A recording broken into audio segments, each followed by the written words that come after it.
మోకాళ్లలో గుజ్జును పెంచి నొప్పిని తగ్గించి సర్జరీని దూరం చేసే ఫ్రీడమ్ వాక్. అత్త కోడల పంచాయతీ గురించి ప్రత్యేకంగా చెప్పాల్సిన పని లేదు. ప్రతి చిన్న విషయానికి అత్తని కోడలు తిట్టడం, కోడలని అత్త తిట్టడం అనేది కామన్ అయిపోయింది. దాదాపు ఎక్కడ చూసినా అత్త కోడల పంచాయతీ ఇలాగే ఉంటుంది. కానీ ఇలాంటి అత్త కోడల వివాదం చిలికి చిలికి గాలివానలా తయారై చివరికి దారుణం జరిగింది. తాజాగా హైదరాబాద్లో వెలుగు చూసిన ఈ ఘటన స్థానికంగా తీవ్ర కలకలంగా మారుతోంది.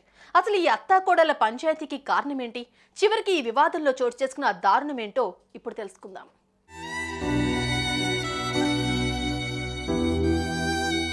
రంగారెడ్డి జిల్లా మహేశ్వరం మండలం కేసీ తండాకు చెందిన జతావత్ స్వాతికి మీర్పేట్ పరిధిలోని అల్మాస్గూడలోని వినాయక హిల్స్లో ఉండే కొర్రా జయరాంకు 2 ఏళ్ల క్రితం వివాహం జరిగింది. పెళ్లైన నాటి నుంచి దంపతులు సంతోషంగానే ఉన్నట్లు తెలుస్తుంది. కానీ ఏం జరిగిందో తెలియదు. గత కొంతకాలం నుంచి ఇరు కుటుంబాల మధ్య గొడవలు జరుగుతున్నట్లుగా తెలుస్తోంది. దీంతో ఒకరిపై ఒకరు మాటలు దాడి చేసుకునేవారు. ఇంతేకాదు, స్వాతి ఆమె అత్త లలిత కూడా తరచూ గొడవ పడేవారట.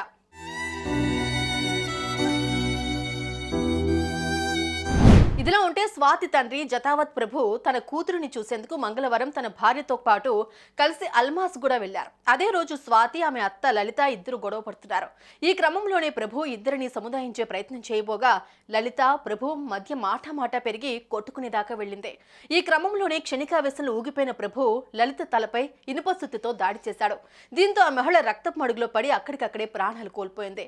ఈ సీన్ చూసిన స్థానికులు ఒక్కసారిగా షాక్ కి గురయ్యారు. వెంటనే పోలీసులకు సమాచారం అందించారు. ఘటనా స్థలానికి చేరుకున్న పోలీసులు లలిత మృతదేహాన్ని స్వాధీనం చేసుకుని పోస్టుమార్టం నిమిత్తం ఆసుపత్రికి తరలించారు. అనంతరం ఈ ఘటనపై కేసు నమోదు చేసుకున్న పోలీసులు నిందితుడు ప్రభుని అరెస్ట్ చేశారు. ఇదే ఘటన ఇప్పుడు స్థానికంగా తీవ్ర కలకలంగా మారుతోంది.